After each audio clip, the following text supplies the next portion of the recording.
Tracy McGrady and Yao Ming. When you think of the mid to late 2000s Houston Rockets, it was all about T-Mac and Yao.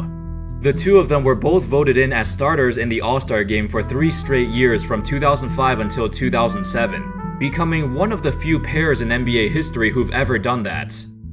While we do remember some amazing moments of Rockets basketball during that era, we also remember it more for the disappointment. How's it going, ladies and gents? My name's Andy, and today we're gonna take a look at the T-Mac and Yao era in Houston and why it never worked out. From the injuries to the tough competition in the West, they had a hard time standing out. Alright, let's get started. Yao was drafted in 2002 to a Rockets team led by Steve Francis and Cuttino Mobley. 2 years later, in the summer of 2004, the Rockets got rid of both of them. In return, they got Tracy McGrady, and it was the start of something new. In their first season together, him and Yao led the Rockets to 51 wins, the most wins they've had since 1997. In this season, Yao played 80 games and T-Mac played 78 games, and it turns out, from right now until the end of their careers, this would be the highest number of games they play in a single season. But nonetheless, it was a great season and the Rockets were back. Unfortunately, despite winning 51 games, they were still the 5th seed in the West. In the first round, they had to play the 4th seed Dallas Mavericks, an established playoff team that made the conference finals 2 years prior. This was the series where T-Mac had one of the best dunks in NBA history. However, this series was a bit strange, and the way it turned out was very rare. The Mavericks had home court advantage, but they lost their first 2 games at home. They were down 0-2 heading into Houston, and in most cases when this happens, the series is pretty much over. But shockingly, the Mavs bounced back and won the next 2 games in Houston. The teams would split games 5 and 6, so we were headed into a game 7. It was a very competitive series with 4 games decided by fewer than 5 points, so game 7 was heavily anticipated to be amazing. But the Mavs blew them out by 40 points. Yeah, it was pretty bad. It was quite an anticlimactic ending to a great series. After losing Game 7, the problem with this team was very clear. T-Mac and Yao both had incredible series. McGrady averaged 31, 7, and 7 on good efficiency, and Yao averaged 21 points per game on 66% shooting. On the other hand, the Mavs' lone superstar, Dirk Nowitzki, had a terrible series. It was one of the worst series of his career. He averaged 21 points, but he shot 35% from the field and 29% from 3. So how could this even happen? T-Mac and Yao played out of their minds, and Dirk was terrible, yet the Mavs still won. There's no reason that should ever happen. Well, the truth is, the Rockets' supporting cast was terrible the entire series offensively.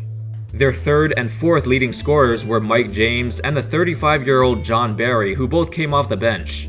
A late-season injury to Juwan Howard also hurt them a lot. In the following summer, the Rockets tried to address that problem and fix it, but not really. Their major acquisition was Rafer Alston, Skip to My Lou, and, well, he was fun to watch sometimes, but he was very inconsistent and out of control a lot. Either way, it didn't matter because the 2005-06 season would be a lost season. Yao and T-Mac were both struggling with injuries all year long. Yao missed 25 games and T-Mac missed 35 games. The Rockets finished the season with a 34-48 record and missed the playoffs. I'm gonna go on a tangent right now and say that even though this Rockets team was known for its offensive prowess, it was actually the opposite. Offensively, they had their struggles because they really didn't have anyone outside of Yao and T-Mac, and sometimes even T-Mac was struggling with scoring. But defensively, they were always near the top. For example, from 2005 to 2009, they were always a top 6 defensive team in the league. Anyway, moving on to the 2006-07 season, and we saw some major changes. The main one was getting Shane Battier, who not only improved their defensive identity, but he was also a great 3-point shooter, and provided the team with some real spacing. The Rockets also started to move in a different direction, running more of the offense through Yao instead of McGrady. As a result, the Rockets' offense looked a lot better, and Yao put up 25 points per game, the highest average of his career. Unfortunately, he still missed 34 games, but he was back in time for the playoffs. The Rockets entered the 2007 playoffs as the 5th seed once again. As expected, it would be another tough series, this time against the Utah Jazz, a team led by a young Deron Williams and all-star Carlos Boozer. As a team, the Jazz were way ahead of its time. Just like the Phoenix Suns during that era, the Jazz also had a pick-and-roll heavy offense, surrounded by great shooters and cutters and one of the most underrated defenders, Andrei Kirilenko. In another tough 7-game series, the Rockets lost once again. They went into Game 7 on their home courts, but the Jazz managed to pull it off and win 103-99. Boozer was the best player in the series, and in that game, he closed them out with a 35-point, 14-rebound performance. The Rockets just had no answer for him. In the following season, the Rockets would suffer a similar fate. Despite winning 55 games, the most games they've won in 10 years, they still could not get past the first round. But this time it wasn't as competitive since Yao was injured during the series. After losing Game 6, this brought out the infamous press conference by T-Mac. Maybe I could have did more, but it didn't happen. I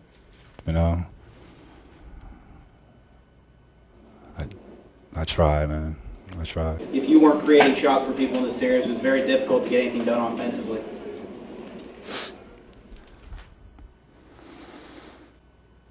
I can't do it, man.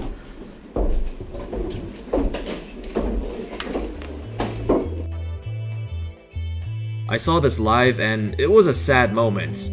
Not only did his words reflect on this loss, but it also sums up his entire career. Up until 2008, 10 years into his NBA career as one of the best players of his generation, yet he still has not won a single playoff series.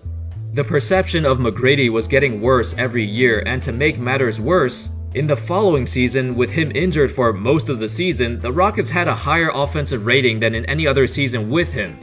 The offense looked a lot better, there was more ball movements, a lot of players sharing the ball, and the scoring was more evenly distributed. The Rockets also won their first playoff series of this era, and T-Mac wasn't even playing. Yao got injured in the middle of the playoffs too. So then, what happened? Well, a team of ragtag dudes like Aaron Brooks, Luis Scola, Carl Landry, Chuck Hayes, Ron Artest, they pushed the Lakers to 7 games in the second round before losing. That was the best season during the T-Mac and Yao era, and they weren't even playing. It makes you wonder, were those two guys ultimately holding the team back? I mean, even though they were good when healthy, they weren't healthy for large portions of this era. It's hard for their teammates to get used to playing with them when they weren't on the court for half the time. Additionally, McGrady was not the same player he was back in Orlando. Like, I know he had his best moments in Houston with his 13 and 33 seconds and his ridiculous dunk on Bradley, but the truth is, he wasn't anywhere near as efficient as before.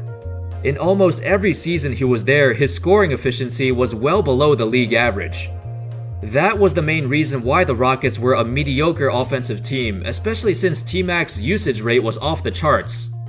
Perhaps they could have ran the offense through Yao from the beginning, as he was the more efficient scorer, and one of the most efficient in the entire NBA. They could have been a lot better offensively, but now we'll never know. Anyway, that 2008-9 season was the end of this era. It was quite an anticlimactic ending, or maybe it wasn't, but for T-Mac and Yao's careers it was. After their season, their careers were pretty much over. McGrady hopped to a bunch of teams as a role player, and Yao missed the entire 2009-10 season and then retired in 2011 because all the foot injuries were too much to handle. That sums up the story of the Tracy McGrady and Yao Ming Rockets. They finished with a couple of 50-win seasons, a couple of first-round exits, and a lot of injuries. It was an era filled with excitement, but always had a disappointing end in the playoffs every season. At the end of the day, both of them are Hall of Famers. Both of them were some of the most influential players to ever play the game. McGrady, with his exciting playstyle, brought a generation of new wing players, 6'8", 6'9", who want to play the game just like how he played it. Yao turned the game into a global sport, helping the NBA expand its market into China, and today it's the biggest market for NBA basketball. You could question what they did on the court and their lack of success, but the impact they had goes beyond this era. You know, we always talk about the greatest what-ifs in NBA history, and what if Yao and T-Mac never got injured is usually considered as one of them. But in my opinion, even if they stayed healthy during that time, there's no guarantee they would have won the championship, or even got out of the West. The Western Conference back then was ridiculously tough, and there's no guarantee they'd be better than teams like San Antonio, Dallas, Phoenix, or heck, even Utah. The competition was crazy. Anyway, that's all folks. What are your thoughts on this era? Do you think they could have been a legit contender if they were healthy? Or was this team just not good enough? Let me know your thoughts. Thank you all so much for watching, and as always, I'll see you next time. Peace.